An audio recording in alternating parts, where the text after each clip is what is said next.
Hi amazing people, I hope कि आप सब बहुत अच्छे हैं, बहुत खुश हैं एंड मेरे यूट्यूब चैनल पर आपका स्वागत है।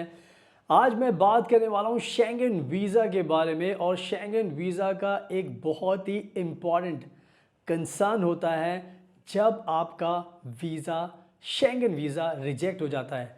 शेंगन वीज़ा रिजेक्ट होना आज के टाइम में बहुत नॉर्मल बात हो गई है। वीज़ा बहुत सारे लोग लगाते हैं बट सबको वीज़ा नहीं मिल पाता। कुछ बहुत लकी होते हैं, कुछ की फ़ाइल बहुत अच्छी होती है, कुछ गलतियाँ कर देते हैं, तो सबके रिजेक्शन होने के बहुत सारे रीज़न्स होते हैं। बट जो सबसे बड़ा एक कॉमन क्वेश्चन सबके दिमाग में आता है वो ये होता है कि अब मुझे अपना जो शेंगन वीज़ा जो रिजेक्ट हो गया है उसको मुझे रीअप्लाई करना चाहिए या फिर मुझे अपील प्रोसेस में जाना चाहिए। ये एक बहुत ही बड़ा क्वेश्चन है हर किसी के माइंड में जो भी शेंगन वीज़ा अप्लाई करता है और जिसका वीज़ा रिजेक्ट हो जाता है। तो बहुत सारे लोग क्या करते हैं, गूगल पर जाते हैं और चेक करते हैं कि किसी ने अपना एक्सपीरियंस शेयर किया है, उसका वीज़ा रिजेक्ट हुआ था तो उसने अपील की थी या फिर रीअप्लाई में गया था। तो सबके अलग अलग आंसर्स होते हैं, तो कोई भी एक करेक्ट आंसर नहीं मिल पाता और जिसकी वजह से आपका भी कोई सही डिसीजन नहीं बन पाता कि आपको रीअप्लाई करना चाहिए या फिर अपील प्रोसेस में जाना चाहिए शेंगन वीज़ा रिजेक्ट होने का। और शेंगन वीज़ा किसी भी कंट्री का हो सकता है, नीदरलैंड्स का हो सकता है, फ्रांस का हो सकता है, जर्मनी का हो सकता है, पोलैंड का हो सकता है, लैटविया का हो सकता है, कोई भी फिनलैंड का हो सकता है, कोई भी 30 कंट्री का हो सकता है। तो सबके लिए आज मैं आपको बताने वाला हूँ कि अगर आपका शेंगन वीज़ा रिजेक्ट हुआ है, आप टूरिस्ट वीज़ा भी बोल सकते हो, विजिटर वीज़ा भी बोल सकते हो, उसको बिजनेस वीज़ा भी बोल सकते हो। अगर आपका रिजेक्ट हुआ है तो अब मैं आपको बताऊंगा कि आपको रीअप्लाई करना चाहिए या फिर अपील प्रोसेस में जाना चाहिए। क्योंकि मुझे बहुत एक्सपीरियंस है, मैं खुद बहुत ट्रैवल करता हूँ। और आप मेरा ये इंस्टाग्राम का अकाउंट देख सकते हो, फ्यूचर अब्रॉड 25। आप यहाँ पे देखोगे तो आपको पता लगेगा कि मैं कितनी सारी कंट्रीज़ में, शेंगन कंट्रीज़ में ट्रैवल करता हूँ, रह चुका हूँ। तो मुझे बहुत ज़्यादा एक्सपीरियंस है और मैंने बहुत सारे क्लाइंट्स की हेल्प की है, टूरिस्ट वीज़ा दिलाने में भी, शेंगन वीज़ा के लिए भी, बिज़नेस वीज़ा के लिए भी, विजिटर वीज़ा के लिए भी, वर्क वीज़ा, स्टूडेंट वीज़ा, तो बहुत सारे वीज़ाज़ में मैंने हेल्प की है। इसी वजह से आज मैं आपको बताने वाला हूँ, क्योंकि बहुत सारे क्लाइंट्स हमें मिलते हैं जिनके वीज़ा रिजेक्ट हुआ था, तो हमने उनको शेंगन वीज़ा दोबारा से दिला दिया रिजेक्ट होने के बाद। तो वही सब चीज़ें मैं आपको बताऊँगा आज। मेरी पूरी वीडियो अगर आपने देख ली तो उसके बाद फिर आपको कहीं पर भी जाने की ज़रूरत नहीं पड़ेगी। मेरी बताई हुई बातों का आपको ध्यान रखना है, उसके बाद फिर आपको आसानी से आपको शेंगन वीज़ा मिल जाएगा।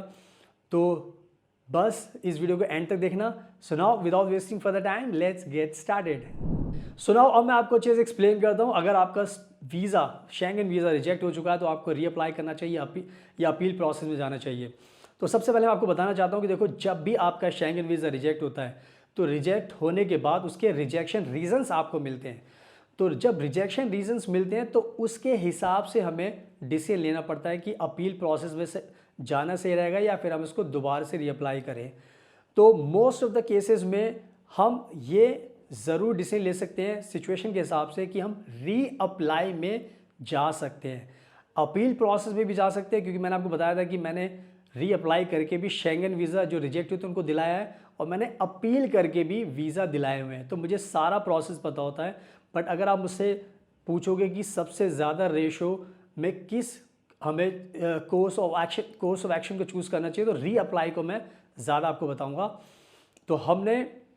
तो आपको रीअप्लाई का ऑप्शन चूज़ करना चाहिए। क्योंकि क्या होता है, बहुत बार जब आपका वीज़ा रिजेक्ट हो जाता है तो आपको रिजेक्शन के रीजंस मिलते हैं। तो उसमें मेनली रीजंस यही होते हैं, या तो आपकी फैमिली टाइप आपको आप वापस नहीं आओगे, आपके पास फंडिंग की दिक्कत है, ठीक है, या फिर आप जाओगे तो वहाँ पे जॉब करने लग जाओगे, आपका घूमने का कोई पर्पज़ नहीं है, आपके इंटेंशन पे शक होगा, आप यहाँ से किसी और कंट्री में घुसने की कोशिश करोगे। तो बहुत सारे शेंगन वीज़ा के अपने वीज़ा ऑफिसर के अपने डाउट्स होते हैं। तो मैं हमेशा मोस्ट ऑफ द केसेस में मैं आपको बताऊंगा कि आप रीअप्लाई के ऑप्शन को चूज़ कीजिए। रीअप्लाई का ऑप्शन चूज़ करने का जो रीज़न है वो ये है, क्योंकि जब आपका वीज़ा रिजेक्ट हो जाता है तो जब आप रीअप्लाई करते हो तो आपको ऑलरेडी रिजेक्शन के रीजंस पता होते हैं कि आपके इस वजह से रिजेक्शन हुआ है। तो आप अपनी जब नई फाइल लगाते हो, जब आपका नया कवर लेटर बनाते हो, तो उसके अंदर आप अपनी जो पहले जो डाउट था वीज़ा ऑफिसर को, जो रीजंस थे, उनको ज़्यादा हाईलाइट कर सकते हो और उनके लॉजिकल रीजंस आप दे सकते हो एंड उसके एक्स्ट्रा प्रूफ आप दे सकते हो, ताकि जब आप दोबारा से फाइल लगाओ तो वीज़ा ऑफिसर को ये पता चल जाता है कि आपका वीज़ा रिजेक्ट हो चुका था। बिकॉज सारी की सारी जो आपकी डिटेल्स होती है उनके सिस्टम में पहले से फीड होती है। तो उनको ईजिली पता चल जाता है। बट उनको ये भी समझ में आ जाता है कि आपने रीअप्लाई किया है और होपफुली आपने जो रीज़न्स आपको दिए गए थे उस पर काम करके आपने अपना एक्सप्लेनेशन अच्छे से दिया है और साथ में आपने एक्स्ट्रा डॉक्यूमेंट्स भी ऐड किए ताकि वीज़ा ऑफिसर के जो डाउट्स थे वो अब दोबारा से ना रहें। उनको यकीन हो जाए कि आप जेन्युइन ट्रैवलर हो, आप जा रहे हो, आपका पर्पस घूमने का, अट्रैक्शंस देखने का या मिलने का है, आप अपने टाइम पीरियड्स में वापस आ जाओगे। तो इस तरीके से आपको अच्छे से एक्सप्लेन करना पड़ता है और आपको एक्स्ट्रा डॉक्यूमेंट्स भी लगाने पड़ते हैं। तो अगर आपका शेंगन वीज़ा रिजेक्ट हो गया तो आप कोशिश कीजिए रीअप्लाई में जाइए और उसमें कम टाइम भी लगता है आपको वीज़ा मिलने में। तो आपको जल्दी से आपका डिसीजंस भी बन जाता है, 5 दिन में भी आ जाता है, 2 दिन में भी आ जाता है। इवन अगर आपने रीअप्लाई किया, अगर आपका सब कुछ सही गया है तो आपको 1 दिन में भी अप्रूव करके वीज़ा मिल सकता है।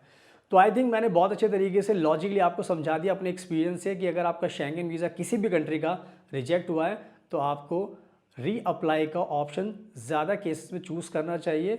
तो इसका आपको ध्यान रखना है।